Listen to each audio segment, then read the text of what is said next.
What happened in London on Thursday morning was a total violation of international laws that Britain has signed under. By dragging out Julian Assange out of the Ecuadorian embassy, Britain has violated several laws.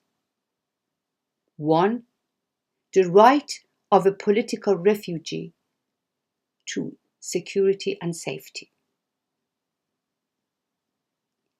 A conspiratorial deal has been signed by Britain, Ecuador, and the US for revoking Assange's asylum and extraditing him to the US. This is a clear violation of the rights of political refugees to security and safety. There are laws assuring the safeguarding of political refugees. What's going to happen from now on? Which political refugee is going to feel safe in any of these Western democracies? If so easily a political asylum could be revoked and a political refugee will be sent back to the place that is trying to jail him and punish him for his political activities.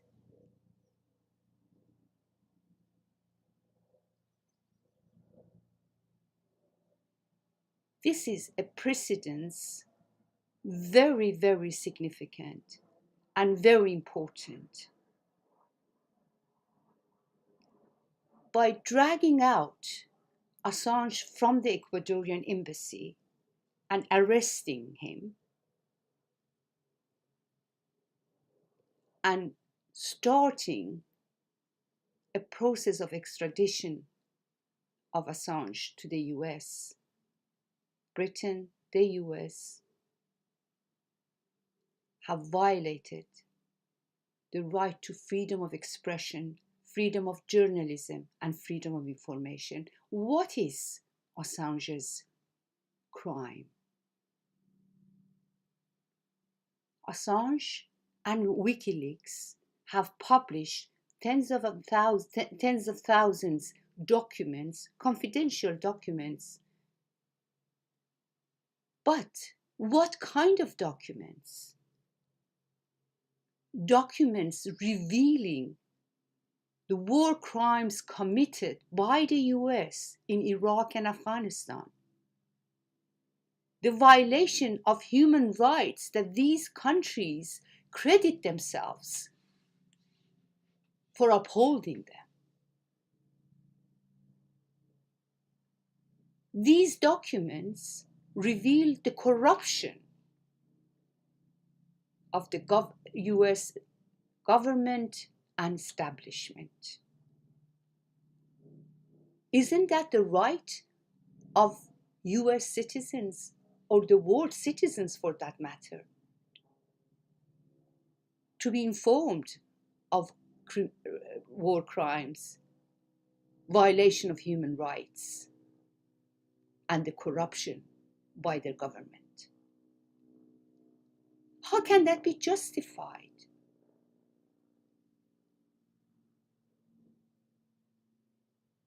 This conspiratorial deal has taken place secretly. And now, after the IMF has awarded $4.2 billion of a total package of $10 billion to Ecuador, by pressure of the US or agreement of the US, without which it was not possible, lays bare the reasons for this outrageous act. Ecuador has received money, therefore has revoked Assange's asylum. British police has just walked into the embassy, dragged Assange out, took him to jail, take him to court,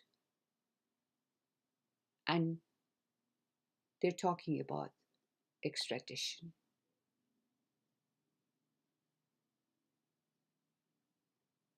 British Foreign Secretary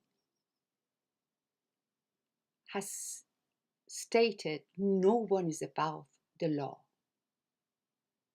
Yes, ordinary citizens are not above the law. That's true. They're below the law.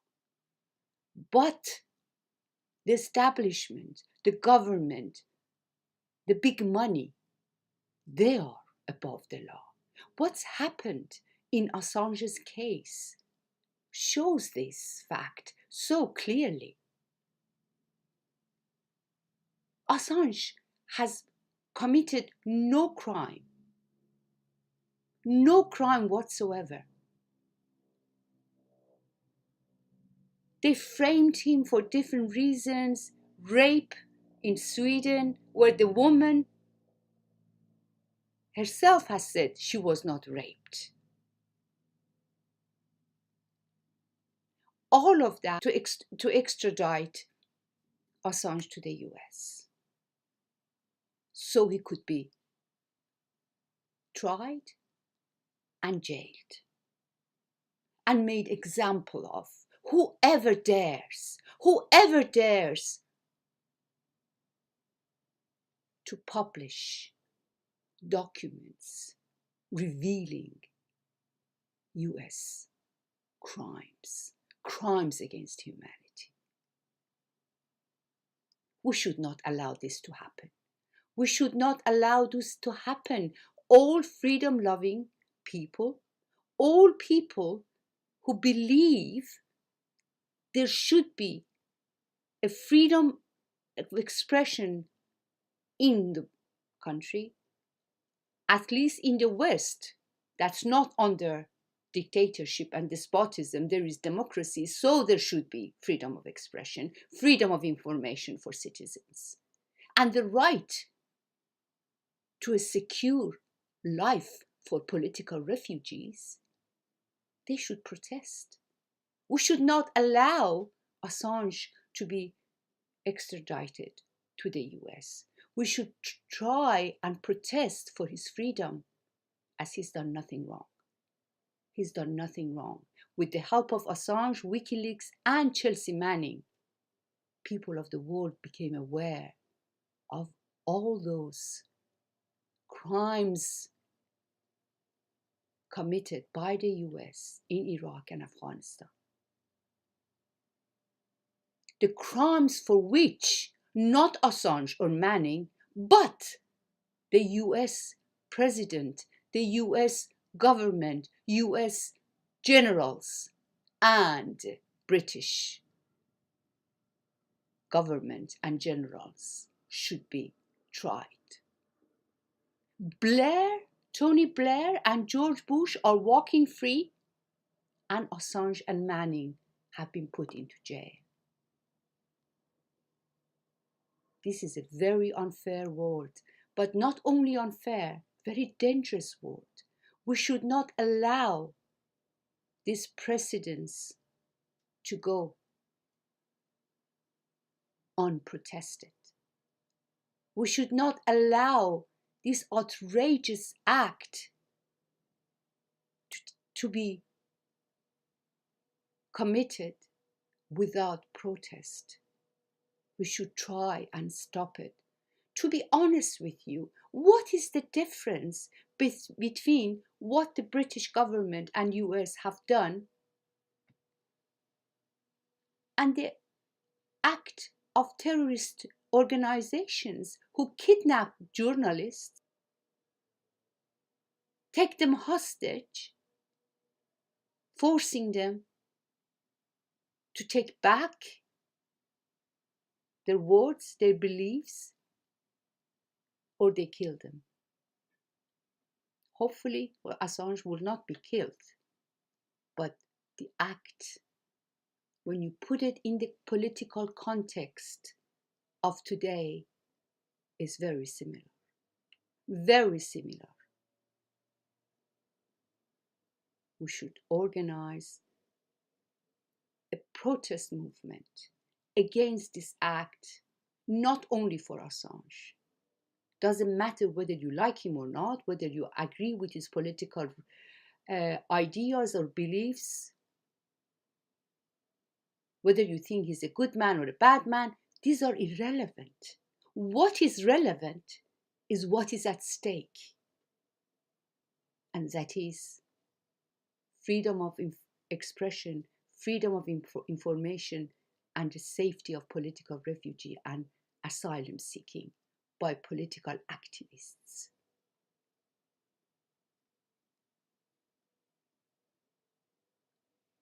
We should stop this outrageous act for the benefit of us all, for the benefit of a freer society, a more fair society, a less dangerous society.